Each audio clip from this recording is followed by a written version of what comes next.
সকলোকে শুভৰ আজি পাঠসভাত উপস্থিত সন্মানীয় ব্যক্তিসকল আৰু ছাত্ৰ ছাত্ৰীসকল আজি মই আপোনালোকৰ আগত এটা কবিতা আবৃত্তি কৰিম। কবিতাটোৰ নাম বিশ্বশিল্পী। কবি ৰূপকোঁৱৰ জ্যোতিপ্ৰসাদ আগৰৱালা। বিশ্বশিল্পী। শিল্পী মই তিনিও কালৰ, অতীতৰ, বৰ্তমানৰ, অনাগত ভৱিষ্যতৰ, আদিতেই যাত্ৰা কৰি অনাদিলে যাওঁ। ধ্বংসৰ মাজেদি মই ৰূপান্তৰেদি ৰূপ পাই নৱতম সৃষ্টিৰ কলিতা জগাওঁ। জনতাৰ হৃদয়ত মোৰ সোণোৱালী দেশ, মই কিন্তু বিশ্ববেশ। নতুন দৃষ্টিৰে চাওঁ সৃষ্টিৰ অনিমেষ।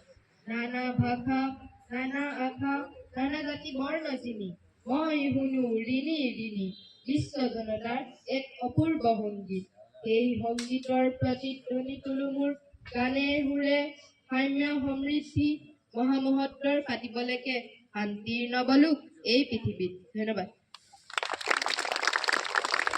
নমস্কাৰ। ইয়াত উপস্থিত থকা সামান্য ব্যক্তিসকল আৰু ছাত্ৰ ছাত্ৰীসকল আজি মই আপোনালোকৰ আগত পুৰণা মাজুলীৰ 15কে মাতিবলৈ লৈছোঁ। 15 গুণ 15, 15 গুণ 30, 15 গুণ 45, 15 গুণ 60, 15 গুণ 75, 15 গুণ 90, 15 গুণ 105, 15 গুণ 120, 15 গুণ 125, 15 গুণ 150। ধন্যবাদ। সুপ্ৰভাত। আজি পাঠসভাত উপস্থিত থকা সন্মানীয় ব্যক্তিসকল আৰু ছাত্ৰ ছাত্ৰীসকল আজি মই আপোনালোকৰ আগত কেইটামান কাঠৰ কবল লৈছোঁ। ভাপে ভাপে গৰু ভাপলিকে পালো তাত তই জুপি বাচি ছমাহলৈ পালে। ওপৰত দিয়ে তললৈ যায় তাকে উলিয়াই মানুহে খায়। বাঘ নহয় মানুহ খাই পক্ষী নহয় উৰি যায়। ধন্যবাদ। সন্মানীয় প্ৰধান শিক্ষয়িত্ৰী মহোদয়, শ্ৰদ্ধা শিক্ষাগুৰু ছাত্ৰ ছাত্ৰীসকল আজি মই আপোনালোকৰ আগত দৈনিক জন্মভূমি শিৰোনামত পাঠ কৰিব লৈছোঁ। 2025 বৰ্ষৰ শিল্পী বঁটা ডক্টৰ অনিমা চৌধুৰী মুকুল ৰাভালৈ। পিতৃ মাতৃক অৱজ্ঞা কৰা সন্তানে হেৰুৱাব সম্পত্তি। পাকিস্তানক হেৰুৱাই ভাতৃ আখ্যা ইউছুফ চৰকাৰৰ।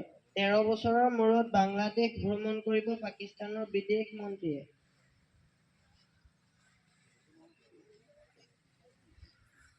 আজি দিনটোৰ তাৎপৰ্য। 1959 চনত ক্ৰিকেটাৰ কপিল দেৱৰ জন্ম। 1971 চনত প্ৰসিদ্ধ যাদুকৰ PC হৰৰ মৃত্যু। 1981 চনত ভাৰতীয় বিজ্ঞানীৰ এণ্টাৰ্কটিকালৈ যাত্ৰা। 2005 চনত প্ৰবীণ ৰাজনীতিবিদ নিবাৰণ বৰাৰ মৃত্যু। খেলৰ বাতৰি। 10 বছৰৰ পাছত বৰ্ডাৰ গাজাস্কাৰ ট্ৰফি পালে অষ্ট্ৰেলিয়াই। অন্তিম টেষ্ট তৃতীয় দিনা। নমস্কাৰ। আজি বাৰ্তালাপত উপস্থিত থকা মাননীয় প্ৰধান শিক্ষক মহোদয়, শ্ৰদ্ধা শিক্ষাগুৰুসকলৰ ছাত্ৰ ছাত্ৰীসকল